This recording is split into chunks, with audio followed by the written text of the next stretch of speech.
Everyone, this is Saqib Latoriya. Welcome back to our channel navigate institute. और previous lecture में हमने quantity surveying and costing subject start किया था, जिसके अंदर हमने सिलेबस डिस्कस किया था हमारी व्यापम सब इंजीनियर एग्जाम्स के अकॉर्डिंग, और साथ ही साथ हमने इंट्रोडक्शन वाले पार्ट को भी कवर किया था कि एस्टीमेट हमारा क्या कहलाता है और एस्टीमेट को प्रिपेयर करने के लिए किस किस डेटा की रिक्वायरमेंट होती है, ये हम ऑलरेडी डिस्कस कर चुके हैं। आज की वीडियो में हम डिस्कस करने वाले हैं टाइप ऑफ एस्टीमेट्स को। क्लियर कि एस्टीमेट जो हमारे होते हैं कितने प्रकार के होते हैं।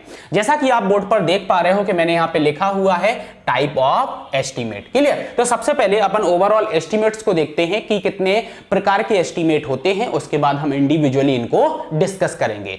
तो टाइप ऑफ एस्टीमेट में अगर मैं बात करूं तो फर्स्ट टाइप ऑफ एस्टीमेट जो हमारा होता है वो होता है प्रिलिमिनरी।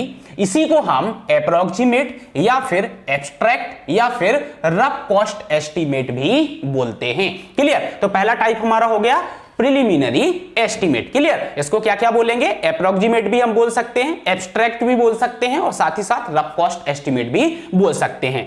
नेक्स्ट सेकंड टाइप का हमारा होता है प्लिंथ एरिया मेथड। क्लियर। तो प्लिंथ एरिया मेथड के बेसिस पे भी आप क्या कर सकते हो? एस्टीमेट को कर सकते हो। क्लियर। तो आप प्लिंथ एरिया एस्टीमेट भी इसको बोल सकते हो। ठीक है, अपन इसको क्या बोल सकते हैं? Plinth area estimate. तो सेकंड टाइप हमारा हो गया प्लिंथ एरिया एस्टीमेट। थर्ड की अगर मैं बात करूं तो थर्ड हमारा होता है क्यूब रेट एस्टीमेट। क्या होता है? Cube rate estimate. और इसी को हम क्यूबिकल कंटेंट एस्टीमेट भी बोलते हैं। क्या बोलते हैं? Cubicle content estimate. नेक्स्ट हम बात करते हैं फोर्थ टाइप का, जो है हमारा approximate quantity method estimate. Clear. क्या है? Approximate quantity method estimate. Next fifth type की अगर मैं बात करूं तो ये हमारा है डिटेल्ड एस्टीमेट, जिसको हम बोलते हैं item rate estimate. Clear. Previous lecture में हमने आइटम वर्क को समझा था। क्या समझा था हमने? आइटम वर्क को समझा था। जैसे कि आप क्या करते हो? अर्थ वर्क करते हो। क्लियर। नेक्स्ट आप जैसे कि ब्रिक वर्क कर रहे हो। नेक्स्ट अगर मैं बात करूं तो आपने कंक्रीट वर्क किया हुआ है। ठीक है। तो ये आप आइटम रेट मतलब आइटम वर्क के बेसिस पे आप इसको कैलकुलेट करते हो। क्लियर। और इसी को हम डिटेल्ड एस्टीमेट भी बोलते हैं और आइटम रेट एस्टीमेट भी बोलते हैं। नेक्स्ट हमारा जो टाइप है वो है हमारा रिवाइज्ड एस्टीमेट। क्या है नेक्स्ट हमारा टाइप? Revised estimate. इसके बाद 7वें नंबर पे हमारा आता है सप्लीमेंट्री एस्टीमेट। क्या होता है ये? Supplementary estimate. और अब अगर 8 नंबर के टाइप की मैं बात करूं तो रिवाइज्ड और सप्लीमेंट्री दोनों को मिला के इन्होंने एक एस्टीमेट बोला है, सप्लीमेंट्री एंड रिवाइज्ड एस्टीमेट। और नेक्स्ट जो हमारा लास्ट टाइप ऑफ एस्टीमेट है वो हमारा है एनुअल रिपेयर और मेंटेनेंस एस्टीमेट। क्लियर। शॉर्ट में इसको हम AR और AM एस्टीमेट भी बोलते हैं। तो अगर AR या AM आपसे पूछा जाता है तो आपको पता होना चाहिए कि इसको हम एनुअल रिपेयर और एनुअल मेंटेनेंस एस्टीमेट बोलते हैं। तो ये हमारे टाइप ऑफ एस्टीमेट हो गए हैं। टोटल 9 टाइप ऑफ एस्टीमेट हमारे हैं। अब हम इनको इंडिविजुअली डिस्कस करते हैं कि प्रिलिमिनरी एस्टीमेट हमारा क्या कहलाता है। तो नेक्स्ट हम प्रिलिमिनरी एस्टीमेट को समझते हैं। इसी को हम एब्स्ट्रैक्ट, अप्रोक्सीमेट या फिर रफ कॉस्ट एस्टीमेट भी बोलते हैं। तो आइए देखते हैं प्रिलिमिनरी एस्टीमेट हमारा क्या कहलाता है। ठीक है, हमारी हेडिंग क्या हो गई है? Preliminary estimate. जैसा कि अभी आपको बताया मैंने, इसको अप्रोक्सीमेट या फिर एब्स्ट्रैक्ट या फिर रफ कॉस्ट एस्टीमेट भी आप बोलते हो। इस एस्टीमेट को हम करते क्यों हैं? सबसे पहले अपन उसकी बात करते हैं। तो देखो यहां पे कि प्रिलिमिनरी या फिर अप्रोक्सीमेट या फिर रफ कॉस्ट एस्टीमेट हमें क्यों रिक्वायर्ड होता है। क्लियर। ये हमें इसलिए रिक्वायर्ड होता है क्योंकि जो हमारे वेरियस एस्पेक्ट ऑफ वर्क होते हैं उनकी प्रिलिमिनरी स्टडी के बारे में बताता है। क्लियर। जो हमारा अप्रोक्सीमेट एस्टीमेट होता है वो हमें क्यों रिक्वायर्ड है? Required for preliminary studies of various aspect of work और प्रोजेक्ट। किसी भी वर्क को करना है या फिर किसी भी प्रोजेक्ट को करना है, उसके बारे में जो प्रिलिमिनरी स्टडी हमारी होती है उसको हमें कौन बताता है? हमारा अप्रोक्सीमेट एस्टीमेट बताता है। साथ ही साथ जो हमारा अप्रोक्सीमेट एस्टीमेट होता है यह डिसाइड करता है। क्या डिसाइड करता है? आपकी फाइनेंशियल पोजीशन। क्लियर। तो to decide the financial position and साथ ही साथ क्या डिसाइड और क्या बताएगा, policy for administrative sanction by the competent administrative authority.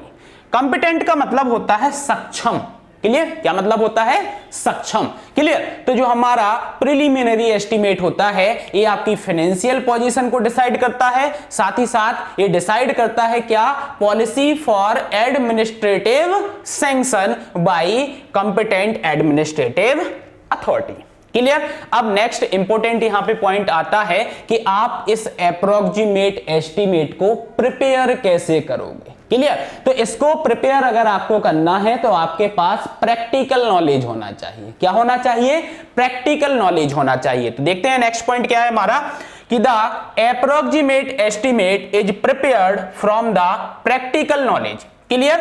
आपको क्या पता होना चाहिए, प्रैक्टिकल नॉलेज पता होना चाहिए, और जो आप वर्क कर रहे हो या जो प्रोजेक्ट कर रहे हो उसका जो सिमिलर वर्क होगा उसकी कॉस्ट भी आपको पता होना चाहिए, उसके बेसिस पे भी आप बता सकते हो, क्लियर। जैसे कि अगर मैं आपसे बोलूं कि फॉर एग्जांपल आपके पड़ोस में 2 प्लॉट पड़े हुए हैं, क्लियर। अब आपके घर की कॉस्ट है और आपसे बोला जाए कि आपको पास वाले घर की आपको कॉस्ट बताना है कि इसको आप बनाने वाले हो, तो आपके घर की जो कॉस्ट होगी उसके बेसिस पे आप उसकी कॉस्ट को भी क्या कर दोगे, डिसाइड कर दोगे कि भाई इतनी लगभग आपकी कॉस्ट आने वाली है, क्योंकि हमने भी ये घर बनाया था तो हमारी भी लगभग इतनी कॉस्ट आई थी, इसके सिमिलर आपकी भी घर की कॉस्ट आने वाली है अगर हम सिमिलर वर्क करते हैं तो, क्लियर। तो यही हमारा अप्रोक्सीमेट एस्टीमेट होता है। सबसे पहला प्रैक्टिकल नॉलेज होना चाहिए और उसी टाइप के सिमिलर वर्क की अगर आपको कॉस्ट पता है तो सोने पे सुहागा हो जाएगा आपका, ठीक है। तो ये चीज आपको याद रखना है कि अप्रोक्सीमेट एस्टीमेट को हम कैसे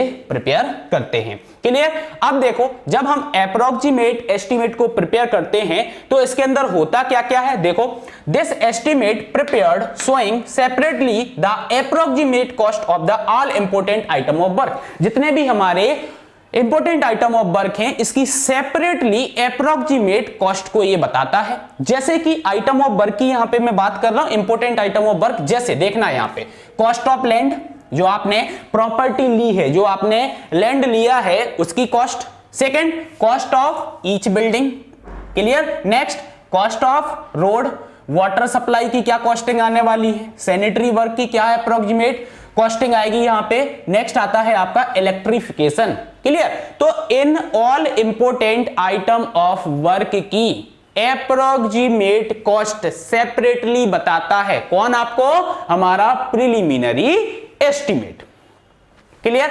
नेक्स्ट अगर मैं पॉइंट की बात करूं तो this is also accompanied with site plan और लेआउट प्लान। अब इसका मतलब क्या होता है, इसका मतलब आप इसकी जगह इंक्लूडिंग भी बोल सकते हो। क्या बोल सकते हो, इंक्लूडिंग बोल सकते हो कि जब भी हम अप्रोक्सीमेट या फिर रफ कॉस्ट एस्टीमेट की बात करते हैं तो भाई ये सिर्फ कॉस्ट तो आपको बताएगा, कौन सी कॉस्ट बता रहा है, ये आपको अप्रोक्सीमेट कॉस्ट बता रहा है। इसके साथ साथ क्या होगा, आपको साइट प्लान भी मिलेगा और इसी को और क्या होगा, लेआउट प्लान भी इसके साथ इंक्लूड होगा। इस एस्टीमेट के साथ क्या होगा, उस वर्क का या प्रोजेक्ट का साइट प्लान और लेआउट प्लान भी इंक्लूड होगा, ठीक है। अभी अपन टाइप्स ऑफ प्लान को पढ़ेंगे कि प्लान हमारा क्या होता है, तो उसमें मैं आपको बताऊंगा कि साइट प्लान आपका क्या होता है और लेआउट प्लान आपका क्या होता है, क्लियर। अभी आप इतना याद रखो कि अप्रोक्सीमेट एस्टीमेट जो हमारा होता है इसके साथ साथ आपको साइट प्लान भी मिलेगा और लेआउट प्लान भी मिलेगा। नेक्स्ट यहां पे पॉइंट देखना, मैंने लिखा है यहां पे कि 5% और 10% एडेड एज कॉन्टीजेंसीज, क्लियर। इस एस्टीमेट के अंदर आपको 5 से 10% यहां पे एडिशन देना है, किसके लिए, कॉन्टीजेंसीज के लिए। अब ये कॉन्टीजेंसीज हमारी क्या होती हैं कि जैसे अगर हम कोई सा वर्क कर रहे हैं या फिर प्रोजेक्ट कर रहे हैं उसके अंदर जो आकस्मिक व्यय होता है जिसके बारे में आपको पता नहीं है, अचानक से वो खर्चा आ जाए, तो उस अचानक से जो खर्चा आ जाएगा उस खर्चे के लिए आप 5 से 10% क्या करोगे, इस एस्टीमेट में ऐड कर दोगे, क्लियर। तो ये हमारा होता है प्रिलिमिनरी और अप्रोक्सीमेट और एब्स्ट्रैक्ट और रफ कॉस्ट एस्टीमेट। अब अपन समझते हैं कि अलग अलग प्रकार के हमारे क्या होते हैं, वर्क होते हैं। जैसे एक और चीज मैं आपको बता दूं कि एक जो मैंने आपको बोला कि preliminary studies of various aspect of work, जैसे कि कमर्शियल प्रोजेक्ट हमारा होता है, रेसिडेंशियल प्रोजेक्ट भी होता है। तो कमर्शियल प्रोजेक्ट में क्या होता है कि आप वहां से रेवेन्यू इनकम को जनरेट कर सकते हो। क्या कर सकते हो? रेवेन्यू इनकम को जनरेट कर सकते हो। तो कितना रेवेन्यू आपको मिलेगा इस प्रोजेक्ट को करने से, और आपकी फाइनेंशियल पोजीशन क्या है, क्या यह प्रोजेक्ट जस्टिफाई है या जस्टिफाई नहीं है। क्लियर? तो उसके लिए भी हमें एप्रोक्सीमेट कॉस्ट को क्या करना रहता है? फाइंड आउट करना रहता है। अब ऐसे प्रोजेक्ट भी होते हैं जिनसे आपको डायरेक्ट रेवेन्यू इनकम नहीं मिलती है। क्लियर? तो उसके लिए आपको अपनी फाइनेंशियल पोजीशन को भी क्या करना है? डिसाइड करना है। क्लियर? कि भाई ये कर सकते हैं या नहीं कर सकते हैं, तो उसके लिए भी हमें इस एस्टीमेट की नीड है, रिक्वायरमेंट है। अब अपन समझते हैं कि जैसे कि अगर मैं एक बिल्डिंग वर्क कर रहा हूं या बिल्डिंग का प्रोजेक्ट कर रहा हूं, या फिर मैं किसी वाटर सप्लाई स्कीम का मैं प्रोजेक्ट कर रहा हूं, तो उसकी एप्रोक्सीमेट कॉस्ट या फिर प्रिलिमिनरी कॉस्ट हम कैसे फाइंड आउट करेंगे, तो उसको समझते हैं। जैसा कि अभी हमने प्रिलिमिनरी एस्टीमेट को समझा कि हमारा प्रिलिमिनरी एस्टीमेट क्या कहलाता है, वैसे ही अब हम प्रिलिमिनरी एस्टीमेट को कैसे प्रिपेयर करेंगे। जैसा कि मैंने अभी आपको बताया था कि एप्रोक्सीमेट एस्टीमेट जो हमारा होता है या फिर एप्रोक्सीमेट कॉस्ट जो हम फाइंड आउट करते हैं, उसके लिए मेरे पास क्या होना चाहिए? एक प्रैक्टिकल नॉलेज होना चाहिए, साथ ही साथ सिमिलर वर्क की मुझे कॉस्ट पता होना चाहिए। उसके बेसिस पर हम क्या कर सकते हैं? इसको प्रिपेयर कर सकते हैं। तो देखते हैं कि प्रिलिमिनरी एस्टीमेट को हम कितने प्रकार से प्रिपेयर कर सकते हैं। क्लियर? कौन कौन से वे हैं जिससे हम इसको प्रिपेयर कर सकते हैं। क्लियर? वेरियस स्ट्रक्चर्स के अकॉर्डिंग हम इसको देखने वाले हैं। अगर मैं सबसे पहले बात करूं तो हमारा स्ट्रक्चर जो है वो कौन सा स्ट्रक्चर है? बिल्डिंग्स की हम बात कर रहे हैं। किसकी बात कर रहे हैं? बिल्डिंग्स की हम बात कर रहे हैं। अब देखो, इस बिल्डिंग्स वर्क के लिए या फिर बिल्डिंग्स प्रोजेक्ट के लिए हम प्रिलिमिनरी एस्टीमेट को 4 तरीके से बना सकते हैं। कैसे? पहला हमारा होता है पर यूनिट बेसिस। किसके बेसिस पर? पर यूनिट बेसिस हम इसको प्रिपेयर कर सकते हैं। प्लिंथ एरिया के बेसिस पर भी हम इसको प्रिपेयर कर सकते हैं। क्यूबिक कंटेंट के बेसिस पर भी हम इसको प्रिपेयर कर सकते हैं। साथ ही साथ एप्रोक्सीमेट क्वांटिटी मेथड के बेसिस पर भी हम क्या कर सकते हैं? प्रिपेयर कर सकते हैं। अब देखो, plinth area basis, cubic content basis और एप्रोक्सीमेट क्वांटिटी मेथड के बेसिस पर, तो आपको पता है कि इंडिविजुअल हमारे टाइप ऑफ एस्टीमेट होते हैं। तो इन तीनों को हम डिस्कस करेंगे इंडिविजुअली, जो हमारे टाइप ऑफ एस्टीमेट है उसमें। अभी अपन यहां पर समझते हैं कि पर यूनिट बेसिस हम कैसे प्रिलिमिनरी एस्टीमेट को प्रिपेयर करेंगे। तो पर यूनिट बेसिस की अगर मैं बात करूं, तो अगर मैं बात कर रहा हूं किसकी? एक स्कूल बिल्डिंग की या फिर एक हॉस्टल बिल्डिंग की, तो एक स्कूल बिल्डिंग या फिर हॉस्टल बिल्डिंग को हम पर स्टूडेंट के बेसिस पर क्या करेंगे? प्रिलिमिनरी एस्टीमेट को प्रिपेयर करेंगे। सेकेंड, अगर मैं फिर से स्कूल बिल्डिंग की ही बात करूंगा, तो यहां पे पर क्लासरूम ही मैं बात कर सकता हूं कि एक क्लासरूम की कॉस्टिंग को मैंने फाइंड आउट कर लिया है, और कितनी सारी हमें अब क्लासरूम बनाना है, उससे हम उसको मल्टीप्लाई करके उसकी एक एप्रोक्सीमेट कॉस्ट को फाइंड आउट कर लेंगे।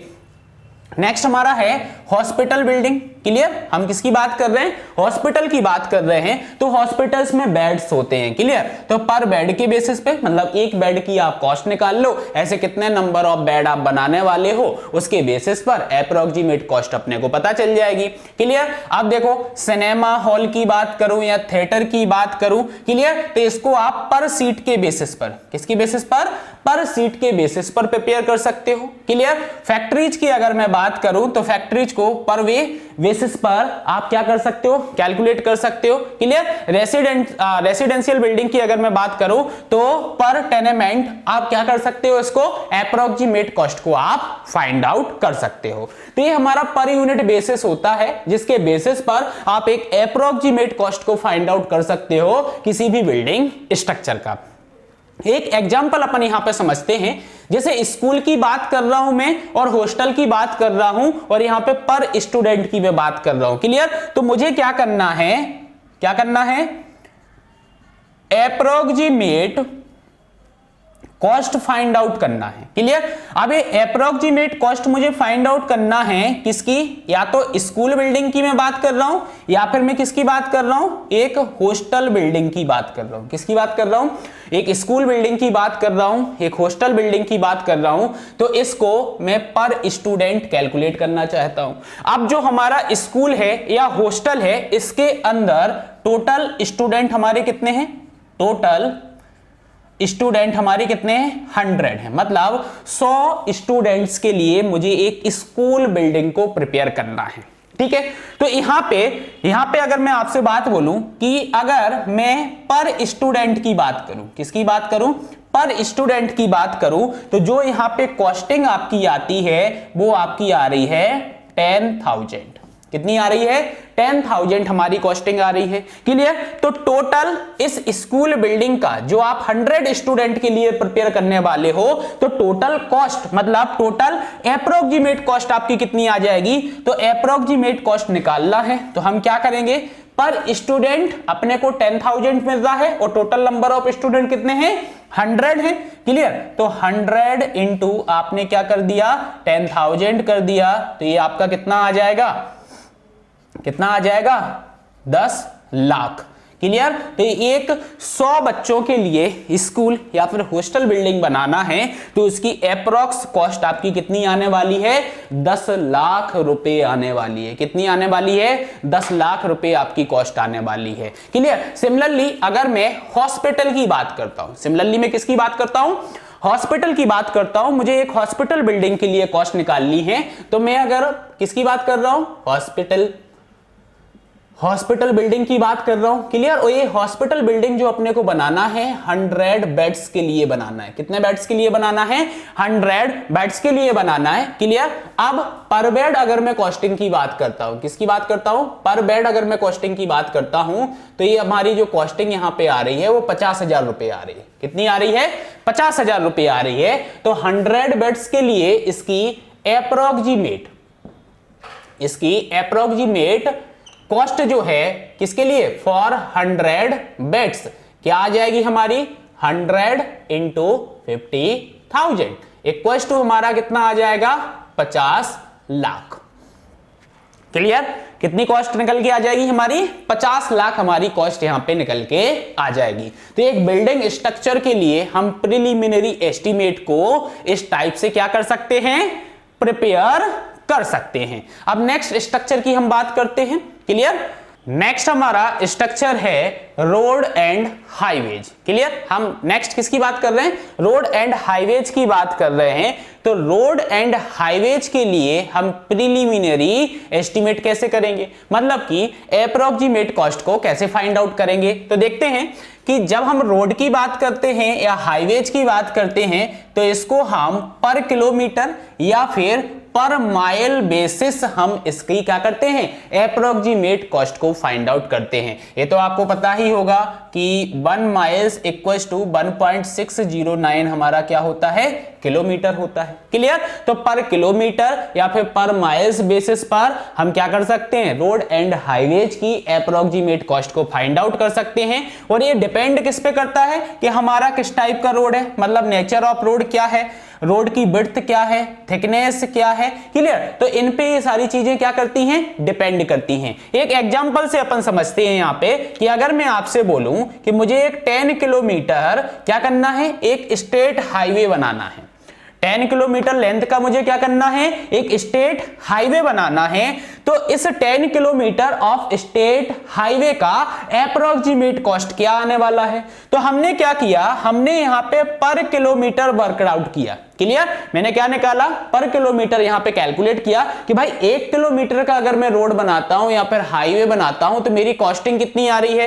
तो 1 किलोमीटर की मेरी कॉस्टिंग कितनी आ गई है? 5 लाख आ गई है। कितनी आ गई है? 5 लाख रुपए आ गई है। क्लियर? तो 5 लाख रुपए 1 किलोमीटर को बनाने में लग रहा है। तो इस 10 किलोमीटर के स्टेट हाईवे को बनाने में कितना पैसा लगेगा? तो 5 लाख का कर दिया मल्टीप्लाई हमने 10 में, तो कितना आ गया? 50 लाख आ गया। क्लियर। तो ये हमारी अप्रोक्सीमेट कॉस्ट यहां पे निकल के आ जाएगी किसके लिए, रोड एंड हाईवेज के लिए। क्लियर। तो आप ऐसे यहां पे अप्रोक्सीमेट कॉस्ट को फाइंड आउट कर सकते हो इस रोड और हाईवे प्रोजेक्ट के लिए। क्लियर। नेक्स्ट अगर मैं आपसे बात करूं तो नेक्स्ट हमारा प्रोजेक्ट क्या है, इरिगेशन चैनल। मुझे क्या बनाना है, इरिगेशन चैनल मुझे बनाना है। अब देखो इरिगेशन चैनल को हम दो तरीके से अप्रोक्सीमेट कॉस्ट को फाइंड आउट कर सकते हैं। पहला हमारा क्या है, पर किलोमीटर पर माइल बेसिस। अब ये पर किलोमीटर और पर माइल बेसिस जो हम यहां पे करते हैं ये किस पे डिपेंड करता है, ये हमारी कैपेसिटी ऑफ द चैनल पे डिपेंड करता है। किस पे डिपेंड करता है, कैपेसिटी ऑफ द चैनल पे डिपेंड करता है। जब भी हम कैपेसिटी ऑफ द चैनल की बात करेंगे हम इसकी जो अप्रोक्सीमेट कॉस्ट को फाइंड आउट करेंगे वो पर किलोमीटर या फिर पर माइल बेसिस हम इसको कैलकुलेट करेंगे। क्लियर। अगर मैं यहां पे नेक्स्ट बात करूं कि अगर मैं per hectare, clear, per hectare basis या फिर पर एकड़ बेसिस अगर मैं कैलकुलेशन यहां पे करता हूं तो इसका मतलब ये है कि ये जो इरिगेशन चैनल मैंने यहां पे बनाया है इसका एरिया ऑफ लैंड कमांडेड क्या है, कितने एरिया को ये इरिगेट करने वाला है। क्लियर। क्या देखते हैं हम यहां पे कि कितने एरिया को ये हमारा इरिगेशन चैनल क्या करेगा, इरिगेट करेगा। तो वहां पे हम पर हेक्टेयर बेसिस या फिर पर एकड़ बेसिस अप्रोक्सीमेट कॉस्ट को फाइंड आउट करते हैं। एक एग्जांपल यहां पे देखो कि अप्रोक्सीमेट कॉस्ट मुझे फाइंड आउट करना है किसी इरिगेशन चैनल की। सबसे पहले अपन पर किलोमीटर बेसिस की बात करते हैं और ये डिपेंड करता है हमारा किसके ऊपर, कैपेसिटी ऑफ द चैनल के ऊपर डिपेंड करता है। ठीक है। देखो अगर मैं आपसे बोलूं कि 10 kilometre length of irrigation channel की हम यहां पे बात कर रहे हैं जिसकी कैपेसिटी कितनी है, 3 क्यूबिक मीटर पर सेकेंड। 3 क्यूबिक मीटर पर सेकेंड कैपेसिटी की मैं यहां पे बात कर रहा हूं और 10 किलोमीटर मुझे लेंथ मिल रही है। क्लियर। अब यहां पे पर किलोमीटर जब मैंने यहां पे इसकी कॉस्टिंग को एनालिसिस किया तो मुझे 7,000 रुपए, कितना, 7,000 पर किलोमीटर वर्कआउट हुआ कि 7,000 रुपए 1 किलोमीटर में मुझे लगने वाले हैं। तो टोटल 10 किलोमीटर की लेंथ के इरिगेशन चैनल के लिए मुझे कितना पैसा लगेगा, कर दिया 7,000 का मल्टीप्लाई आपने यहां पे। क्लियर। क्या कर दिया, 7,000 का आपने मल्टीप्लाई कर दिया। क्लियर। तो थोड़ा सा बाय मिस्टेक यहां पे लिखा हुआ है, ठीक है, तो इसको अपन 70,000 कर लेते हैं। क्लियर। तो कैपेसिटी जो हमारी हो गई यहां पे कितनी हो गई है, 70,000 हमारी हो गई है। तो 70,000 पर किलोमीटर हो गया, 10 किलोमीटर की लेंथ हो गई, मल्टीप्लाई किया तो कितना आ जाएगा, 7 लाख रुपए आ जाएगा।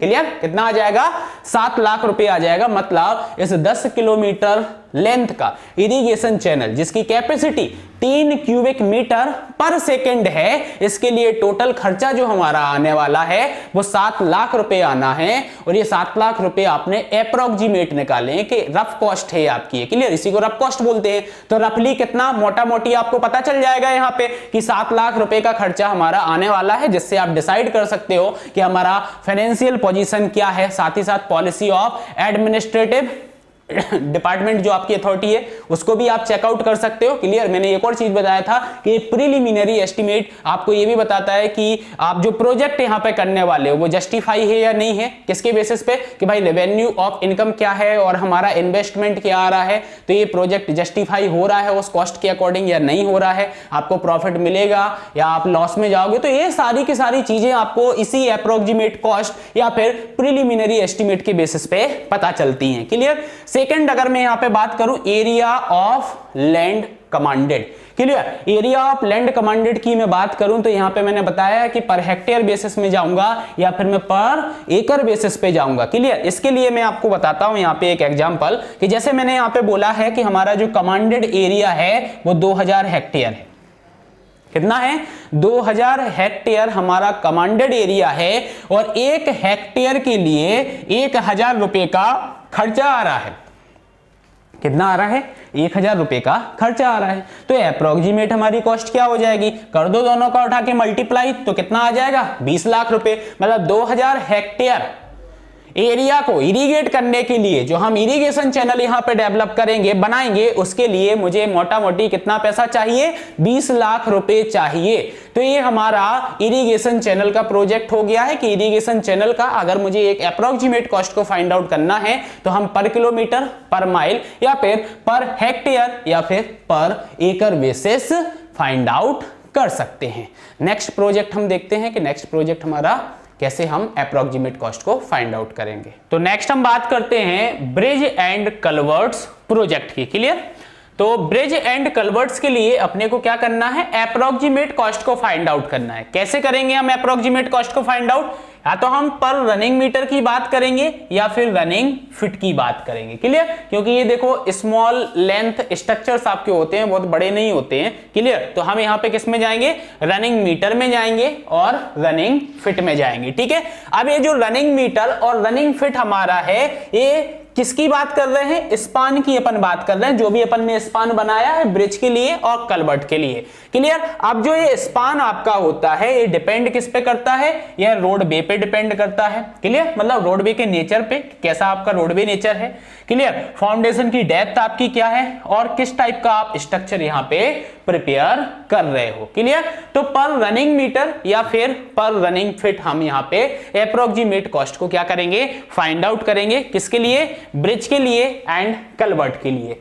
अब नेक्स्ट यहां पे देखो कि अगर मैं आपसे ऐसा बोलूं कि हमारा जो कलवर्ट है वो कैसा है, बहुत स्मॉल कलवर्ट है। आपने देखा होगा गांव में जनरली जो आपकी छोटी छोटी जो नदी आपकी जाती है उसके ऊपर आप क्या करते हो, नीचे एक ड्रेन पाइप लगा देते हो, ऊपर से आरसीसी का छोटा सा एक स्पान डाल के आप क्या बना देते हो, एक रोडवे बना देते हो। क्लियर? तो अगर स्मॉल कलवर्ट आपका है और स्मॉल कलवर्ट की कॉस्ट को आपको क्या करना है, फाइंड आउट करना है, तो हम पर नंबर ऑफ कलवर्ट भी जा सकते हैं ऑफ डिफरेंट स्पान। के लिए अलग अलग स्पान के नंबर ऑफ कलवर्ट्स पे भी हम इसकी अप्रोक्सीमेट कॉस्ट को क्या कर सकते हैं, फाइंड आउट कर सकते हैं। क्लियर? अब देखो ये तो कलवर्ट की मैंने यहां पे बात कर ली है। नेक्स्ट मैं ब्रिज की बात करूंगा।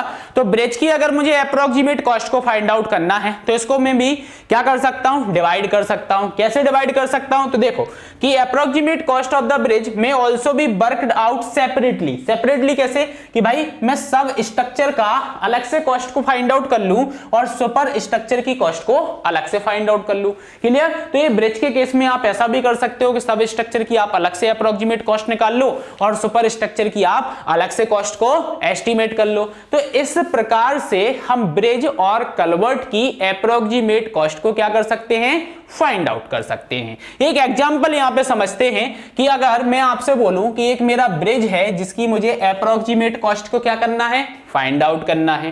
क्लियर? अब जो ब्रिज आपका है इसमें मैंने क्या बोला कि approximate cost of bridge of 3 स्पान्स। कितने स्पान्स की बात कर रहा है, 3 स्पान की वो बात कर रहा है। और जो एक स्पान आपका है वो कितने का है, 50 मीटर का है। क्लियर?